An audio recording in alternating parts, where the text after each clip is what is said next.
जहाँ से हमारे सोमानी साहब आते हैं वो तो इलाका वैसे भी पहाड़ियों का है, हर प्रकार की जड़ी बूटी हर तरीके से जिन अभावों में जीवन बीता और आज वो जहाँ पर हैं वो बहुत शिद्दत और साधना के बाद मिलता है। छोटी सी कविता आप सबके लिए। हरियाणा का ताऊ दिल्ली आ गया, हरियाणा का ताऊ दिल्ली आ गया, भूख लग रही थी, होटल वाले थे रोटियां का भाव पूछने लगा। हरियाणा का ताऊ दिल्ली आ गया, भूख लग रही थी, होटल वाले थे रोटियां का भाव पूछने लगा। होटल वाले ने 4 रुपए की 4 रोटी और दाल बिल्कुल फ्री बताई। जो फ्री वाली बात ताऊ के झट समझ में आई। बोला रे फिर ते तू कर रोटियां ने रान दे और दाल दाल दे। होटल वाला बोला ताऊ न्यू नहीं बनेगी बात, दाल तो मिलेगी रोटियां के साथ। एक ताऊ ने सोची जे घनी रोटी खाओगे तो घना रुपया चला जाएगा। बोला भाई तू घनी रोटी खाओगे तो क्या रेट करेगा? बोला ताऊ 10 रोटियां का 8 और 20 रोटियां का 15 लगेगा। बोला अच्छा। बोला भाई तू 50 रोटी खाओगे तो क्या रेट करेगा? बोला कौन से जो 50 खावेगा उससे 1 रुपया भी नहीं लिया जाएगा, ऊपर से 50 रुपए इनाम और दिया जाएगा। अब लॉजिक समझना, बीच में ठाका उत्पन्न होगा और उस ठाके पे कितनी तालियां आती है ये मैं देखना चाहता हूं। बोला कौन से जो 50 खावेगा उससे 1 भी रुपया नहीं लिया जाएगा। बताओ एक बात सुन ले, रोटी खाने से पहले 100 का नोट जमा कर दे और जब तेरे धोरे रुपये नहीं से तो तेरा साफ और जूती तार के गिरवी धर दे। ताऊ का घरा भर गया, ताऊ ने अपना साफ और जूती तार के गिरवी धर दिया, आलती पालती मारी और कर दी जीवन की तैयारी। होटल वाले ने भी आटा लगाया, पेड़ी तोड़ी सवाया सवाया, दाल में छोंक लगाई, शुरू कर दी सप्लाई। एक ताऊ ने स्वाद सा पड़ गया।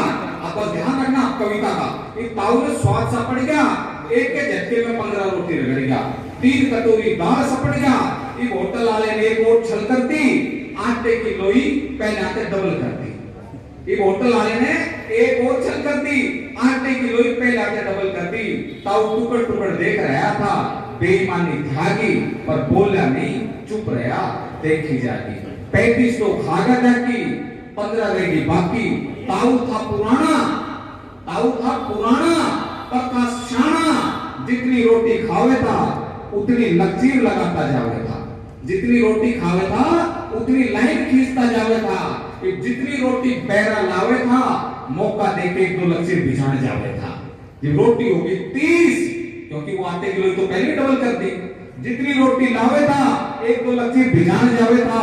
जब रोटी होगी 30 तो बहरा बोला ताऊ की में हिसाब किताब की सह के कितनी रोटी खा ली और कितनी आली।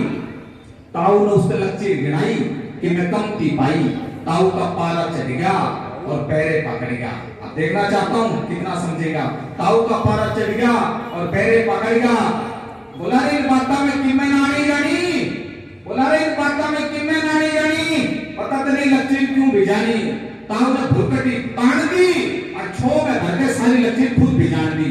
बोला रे कसम है रोटी ते घर ते खान दे, हिसाब किताब ने मलाई पूछड़े इनको शुरू तान दे। बोला हिसाब किताब ने मलाई पूछड़े इनको शुरू तान दे। ताऊ था पुराना पता श्यामा, ये होटल आया, होटल वाला ताऊ दोहराया, बोले ताऊ की जूती जाती साफा सुफा, बोले एक पीछा छोड़ तू मेरा फूफा। ताऊ बोले भाई न्यू क्यों कर जाऊंगा भाई, पे तो 15 रोटी से बकाई, पहले तो 15 की 15 खाऊंगा और पाछे 50 का नोट लेके जब जाऊंगा। होटल वाले ने झट 50 का थमाया और हाथ लिए जोड़, बोले ताऊ इतने पीछा छोड़। ताऊ ने भी अपना साफा जूती संगवाई और बोले सुन भाई, दिल्ली में बेईमानी तो घनी हो से, पर हरियाणा का मानस भी अपनी बात का धनी हो से। भाई दिल्ली में बेईमानी तो घनी हो से, पर हरियाणा का मानस भी अपनी बात का धनी हो से। भाई खुदा खानका से मेरा रोज का काम। अच्छा भाई चलो राम राम राम राम राम। आप सबका बहुत मैं आपको गांव की बात बता रहा हूं, लेकिन आप लोगों से इतनी ज्ञानवर्धक जानकारियां सुनने के बाद इतना कॉन्फिडेंस आना लाजमी है।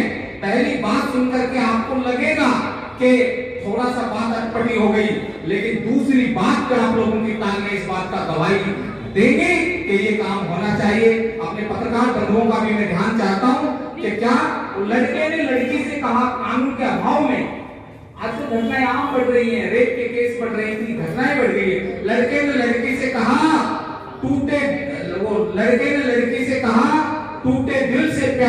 करेगी या दिल के टूटने तक। अब लड़की को कानून की जानकारी थी, अगर ये बात सही कही हो तो आपकी बात ताली आनी चाहिए। सम्मानित मंच यहाँ पर मौजूद है कि टूटे दिल से प्यार करेगी या दिल के टूटने तक। लड़की थी हरियाणा की, वो भी रेवाड़ी की। बोला फिर से कहे, बोला टूटे दिल से प्यार करेगी या दिल के टूटने तक। बोला तू ये बता, टूटी चप्पल से पिटेगा या चप्पल के टूटने तक। ये आपको जानकारी होनी चाहिए। और राष्ट्रीय नवचेतना मंच का आज जो लीगल सेल का यही उद्देश्य है, आप लोगों को अपने राइट की जानकारी होनी चाहिए। एक घटना और याद आ रही है सर मुझे कि चौराहे पर सुभाष और गांधी की प्रतिमा लगाई, एक चौराहे पर सुभाष और गांधी की प्रतिमा लगाई, अगले दिन उनके गले में माला चढ़ाई, तभी आ गई गाई, उसने सुभाष जी के गले की माला खाई। हमने कहा गाई माई, तूने गांधी जी के गले की माला क्यों नहीं खाई? वो बोली सुन भाई, बात सीधी सट है, गांधी जी के हाथ में लट है।